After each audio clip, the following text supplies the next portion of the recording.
அனைவருக்கும் வணக்கம். வைகாசி விசாகத்தன்று முருகப்பெருமான் கோவிலுக்கு நாம் வாங்கி கொடுக்க வேண்டிய முக்கியமான ஒரே பொருள். இந்த ஒரு பொருள் நீங்கள் வாங்கி கொடுத்தாலே போதும். இதற்கான நன்மைகள் என்னென்ன அப்படின்னா, ஆயுள் அதிகரிக்கும். யாருக்காவது வீட்டில் உடல் ஆரோக்கியம் இல்லாமல் இருக்கிறாங்க அப்படின்னா அவங்களுக்கு ஆரோக்கியம் பெறும், உடல் ஆரோக்கியம் சரியாகும். அடுத்து பார்த்திங்கன்னா வருமானம் அதிகரிக்கும்.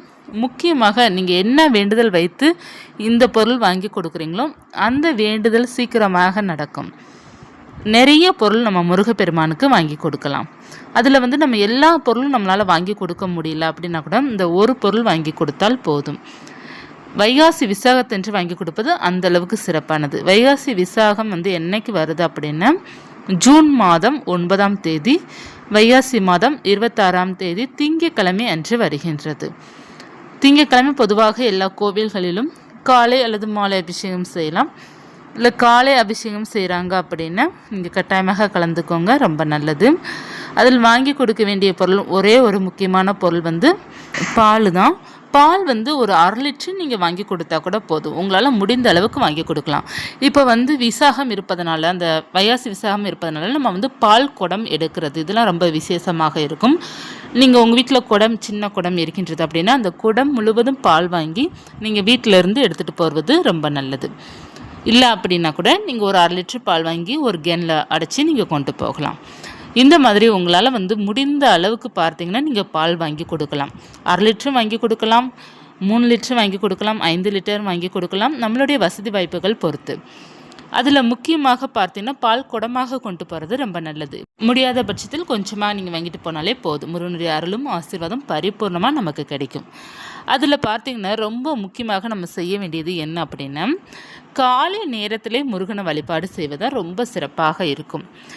நீங்கள் வைகாசி விசாகம் திங்கக்கிழமை வருது பார்த்தீங்களா, திங்கக்கிழமை காலையிலே நீங்கள் சீக்கிரமாக எழுந்து முருகனை வழிபாடு செய்துட்டு நீங்கள் வீட்டிலே விளக்கேற்றி வைத்து வழிபாடு செய்துட்டு அடுத்து கூட நீங்கள் கோவிலுக்கு போயிட்டு அபிஷேகத்திற்கு பொருள் வாங்கி கொடுத்துட்டு அங்கே 1 மணி நேரம் இந்த மாதிரி டைம் ஸ்பெண்ட் பண்ணி முருகனை நம்ம மனம் முருகி பிரார்த்தனை பண்ணும்போது அவருடைய அருள் பரிபூர்ணமாக கிடைக்கும்.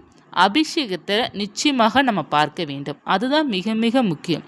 அபிஷேக பிரியர் தான் முருகப்பெருமான்.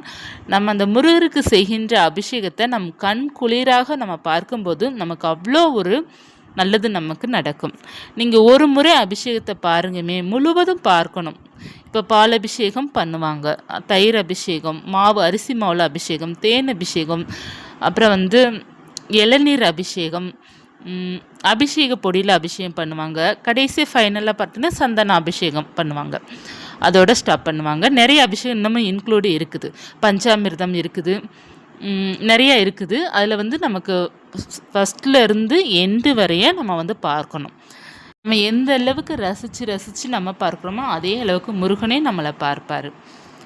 அங்கே அபிஷேகம் பண்ணுவாங்க இல்லையா, அந்த பால் நீங்கள் வாங்கிட்டு நீங்கள் கொஞ்சம் பிரசாதமாக எடுத்துகிட்டு உங்கள் வீடு முழுவதும் லைட்டாக தெளித்து விடணும். அதுதான் ரொம்ப நல்லது. நம்ம வீட்டில் மூளை முளைக்கும், அதாவது கிழக்கு மூளை, மேற்கு மூளை சொல்லுவோம் இல்லையா, அக்னி மூளை, வாயு மூளையெல்லாம் சொல்லுவாங்களே, அதே மாதிரி அந்த மூளைக்கு நம்ம லைட்டாக தெளித்து விடணும். தெளித்து விட்டால் நம்ம வீட்டில் அந்த அளவுக்கு விசேஷம் நமக்கு இருக்கும், நமக்கு நல்லதே நடக்கும், ஒரு பாசிட்டிவிட்டி நமக்கு கிடைக்கும். அதனால் அந்த அபிஷேக பாலில் சின்ன வீட்டை விட்டு போகும்போது சின்ன டப்பா நீங்கள் கொண்டு போகணும். அங்கே நமக்கு கையில் கொஞ்சம் கொடுப்பாங்க, நீங்கள் ஒரு சின்ன டப்பாவில் கொஞ்சம் வாங்கி வீட்டில் தெளித்து விடணும். மிச்ச பாலை நம்ம வீட்டில் இருக்கிறவங்களுக்கு அது பிரசாதமாக நம்ம அந்த அபிஷேக பாலை நம்ம குடிக்கணும். ரொம்ப ரொம்ப நல்லது. அதில் உடல்நிலை பாதிக்கப்பட்டிருப்பவர்களுக்கு நம்ம கொடுக்கும்போது அவங்களுக்கு உடல் ஆரோக்கியம் பெறும், சீக்கிரமாக எல்லாமே சரியாகும். அது முருகன் மேனி மேலே பட்டு நமக்கு வருவதனால நமக்கு அந்த அளவுக்கு அந்த பால் ரொம்ப விசேஷம். முடிந்த அளவுக்கு அந்த பால் அபிஷேகம் வீட்டுக்கு வாங்கிட்டு எல்லாருமே பருகுவது ரொம்ப நல்லது. அடுத்து பார்த்தீங்கன்னா நம்ம வாங்கி கொடுக்க வேண்டிய முக்கியமான பொருள் நிறைய இருக்கின்றது இல்லையா. அதில் முக்கியமாக நீங்கள் பால் மட்டும் வாங்கி கொடுத்தா போதும். இல்லை என்னால் மற்ற பொருளும் வாங்கி கொடுக்க முடியும், இது ரொம்ப விசேஷமான நாள் அப்படிங்கிறப்போ நீங்கள் தயிர் வாங்கி கொடுங்க. குழந்தை பாக்கியத்திற்காக வழிபாடு செய்பவர்களாம் தயிர் வாங்கி கொடுங்க, தேன் வாங்கி கொடுங்க, ரொம்ப ரொம்ப நல்லது. அப்புறம் மஞ்சளும் வாங்கி கொடுக்கலாம், சந்தனம் வாங்கி கொடுக்கலாம், பஞ்சாமிர்தம், இளநீர், இதில் உங்களால் முடிந்தது பார்த்தீங்க அப்படின்னா எல்லாமே வாங்கி கொடுக்கலாம்.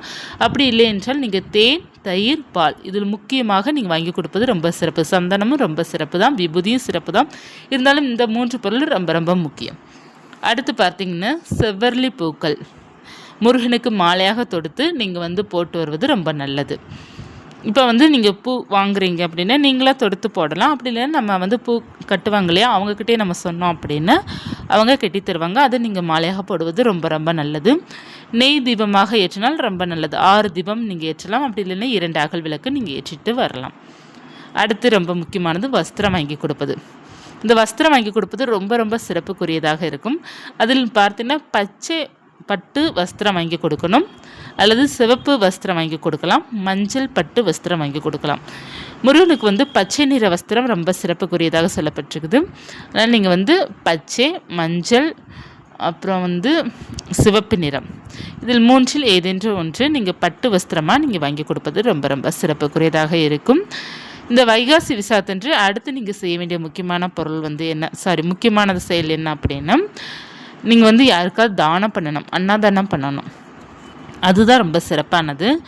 இல்லை யாருக்கும் நம்மளால் வாங்கி கொடுக்க முடியல அப்படின்னா நம்ம வீட்டுக்கு வந்து கொஞ்சமாக நீங்கள் வெல்லம் எடுத்துக்கோங்க. அந்த பறவைகளுக்கு வந்து நம்ம கொடுக்கும்போது, எறும்புக்கு கொடுக்கும்போது அவ்வளோ புண்ணியங்கள் நமக்கு கிடைக்கும். அந்தளவுக்கு நமக்கு ரொம்ப நல்லது. அதனால் வெல்லம் தானம் பண்ணலாம், உணவு தானம் பண்ணலாம். நம்ம 2 வாழைப்பழம் வாங்கி பசுமாடுக்கு தானம் பண்ணலாம். நம்ம வந்து முடிந்த அளவுக்கு பார்த்திங்கன்னா தானம் செய்ய முயற்சிக்கணும். இப்போ தானத்தில் உயர்ந்த தானம் அன்னதானம் அப்படிங்கிறது சொல்லுவாங்க. நம்மளால் முடியலையே, எதுவுமே வாங்கி கொடுக்க முடியல அப்படிங்கிற மாதிரிலாம் நீங்கள் கவலைப்படக்கூடாது. நம்மக்கிட்ட என்ன இருக்கோ அதை நீங்கள் கொடுக்கும்போது உங்களுக்கு பெருக ஆரம்பிக்கும். எப்போது உங்கள் கையிலேருந்து உங்களுக்கு தானம் போக ஆரம்பிக்குதோ அப்போ தான் நீங்கள் பெறுவதற்கான தகுதியை அடைந்து விட்டீர்கள் அப்படிங்கிறது வந்து சொல்லப்பட்டிருக்கும். ஒரு சில கதைகளில் சொல்லப்பட்டிருக்கும். அந்த மாதிரி சொல்லுவாங்க. எப்போது நம் கை கொடுக்க தயாராகுதோ அப்போது நம் கை பெறுவதற்கு தயாராகி கொண்டு இருக்கின்றது அப்படிங்கிறது வந்து ஒரு கதையாக சொல்லுவாங்க. அதாவது பெரியவங்க சொல்லுவாங்க. அந்த மாதிரி நம்ம வந்து கொடுக்க கொடுக்க நமக்கு பெருக ஆரம்பிக்கும்.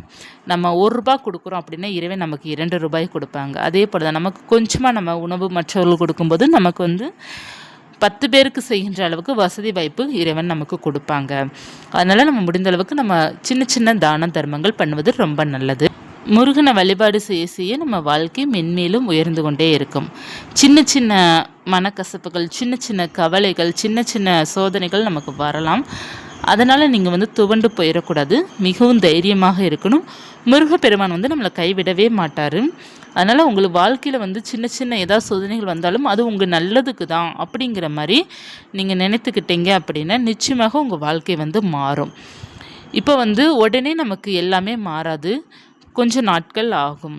நம்ம வந்து கொஞ்சம் பொறுமையுடன் இருக்கணும். நம்ம எவ்வளோ பொறுமையாக இருக்கிறோமோ அந்தளவுக்கு முருகன் நமக்கு சீக்கிரமாக நம்மளுடைய வேண்டுதல் வந்து நிறைவேற்றி வச்சிருவார்.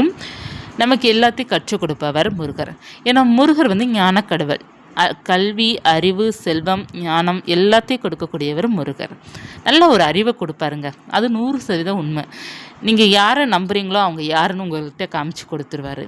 நீங்கள் எந்த அளவுக்கு முட்டாளாக நீங்கள் இருக்கிறீங்களோ அந்தளவுக்கு உங்களை புத்திசாலியாக மாற்றுவார். ஏன்னா முட்டாள் அப்படிங்கிறது பார்த்தீங்கன்னா நம்ம இயற்கை யாரும் முட்டாள் கிடையாது. யாரையாவது நம்பி நம்ம முட்டாளாக இருப்பதான் முட்டாள்தனம். ஏன்னா நம்ம எல்லாரையும் பொசுக்குன்னு நம்புறது. பொய்யே சொன்னாலும் இவங்க சொல்கிறது உண்மைதான் அப்படிங்கிற நம்புவோம் பார்த்தீங்களா? அவங்கள வந்து நம்ம நம்பி முட்டாள்தனமாக இருக்கும்போது உங்களை புத்திசாலித்தனமாக மாற்றக்கூடியவரும் முருகர் தான். நல்ல ஒரு அறிவாளி கொண்டவர்களாக மாற்றுவார். நீங்கள் தொட்டதெல்லாம் உங்களுக்கு வெற்றியாகக்கூடிய அந்த சக்தியை முருகப்பெருமான் வந்து கொடுப்பார். நல்ல செல்வத்தையும் அதன் மூலமாக கொடுப்பார். நல்ல உங்களுக்கான ஒரு தகுதியை கொடுப்பார். நீங்கள் எந்த இடத்துல இருக்கணுமோ அந்த இடத்துல உங்களை இருக்க வைப்பார். ஞானத்தை கொடுக்கக்கூடியவர் தான் முருகப்பெருமான். முருகப்பெருமானை வணங்கினவர்களுக்கு நல்ல ஒரு ஞானமும் நல்ல ஒரு தகுதியும் நல்ல ஒரு சக்தியும் நிச்சயமாக இருக்கும். கட்டாயமாக பார்த்தீங்கன்னா வீரமும் சேர்ந்து இருக்கும். நல்ல தைரியமாகவும் இருப்பார்கள். முருகன் நமக்கு துணையாக இருப்பதை நம்மளால் நிச்சயமாக உணர முடியும். இவருக்கு உரிய தினத்தை வந்து நம்ம எப்போதுமே மிஸ் பண்ணிடவே கூடாது. இவர் வந்து ஒரு செல்ல பிள்ளை மாதிரி. இப்போ ஒரு குழந்தைங்களுக்கு வந்து பர்த்டே வருதுன்னு வச்சுக்கோங்கமே, அந்த பிள்ளையை நம்ம கவனிக்காமல் இருந்தால் கோச்சு விடும் பார்த்தீங்களா? அதே போல் தான் முருகர். முருகனுக்கு உரிய நாள் என்று அந்த வைகாசி விசாகமோ கிருத்திகையோ அந்த வளர்ப்பிறை சஷ்டியோ அவரை நம்ம கண்டுக்காமல் இருந்தால் நம்மளை வந்து அவர் கோச்சிப்பார். நமக்கு ஏதோ ஒரு சோதனை இருக்கிற மாதிரியே ஒரு ஃபீல் ஆகும். அவர் கோச்சிப்பார் நம்ம வந்து அவரை கண்டுக்கல அப்படின்ட்டு.